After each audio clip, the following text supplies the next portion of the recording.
حدیث پاک میں آتا ہے قیامت کے دن سب سے پہلے جہنم میں ڈالنے کے لیے اللہ ایک عالم کو بلوائیں گے. میرے بندے تو کیا لایا؟ یا اللہ میں تو عالم تھا، لوگوں کو دین کی دعوت دیتا تھا، میں نے تو مدارس بنوائے، مسجدیں بنوائیں، ہزاروں شاگرد پیچھے چھوڑ کے آیا. اللہ فرمائیں گے ہاں تو نے یہ سارا کام اس لیے کیا کہ تجھے بڑا عالم کہا جائے. فقط قیل، تجھے دنیا میں بڑا عالم لوگوں نے کہہ دیا، میرے پاس دینے کو کچھ نہیں ہے. فرشتوں اس بندے کو لے جاؤ اور الٹا کر کے جہنم میں ڈال دو. یعنی کسی شرابی، زانی، قاتل، جواری کو نہیں پہلے جہنم میں ڈالا جائے گا، ایک عالم کو جس کے اندر ریا تھی. پھر اللہ تعالیٰ ایک سخی کو بلوائیں گے. میرے بندے کیا لایا؟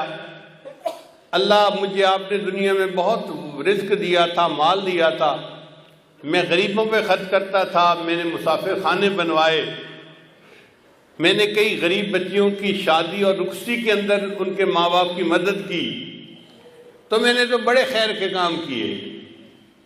اللہ فرمائیں گے ہاں تو نے یہ سب کام اس لیے کیے کہ تجھے بڑا سخی کہا جائے.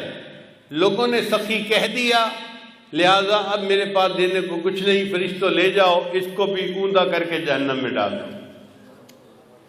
پھر تیسرے بندے کو لایا جائے گا، وہ شہید ہوگا. میرے بندے کیا لائے؟ اے اللہ میں نے تو آپ کے دین کی سربلندی کے لیے اپنی جان بھی قربان کر دی.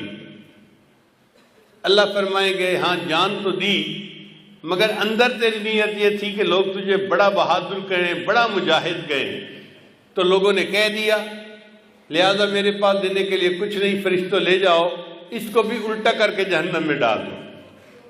اب آپ سوچئے کہ جب اتنے علم کے باوجود بندہ جہنم میں جا رہا ہے، اتنی سخاوت کے باوجود، شہادت جیسے عمل کے باوجود بندہ جہنم میں جا رہا ہے، اس کا مطلب یہ کہ انسان جو اعمال کرتا ہے ان کے اوپر بھروسہ نہ کرے. اللہ کو کون سا عمل پسند آئے یہ اللہ کو معلوم ہے. چنانچہ بہت ساری کتابوں میں ہم نے پڑھا کہ چھوٹے چھوٹے عملوں کی وجہ سے اللہ کو بندہ پسند آ گیا اور اللہ نے بخشش فرما دی.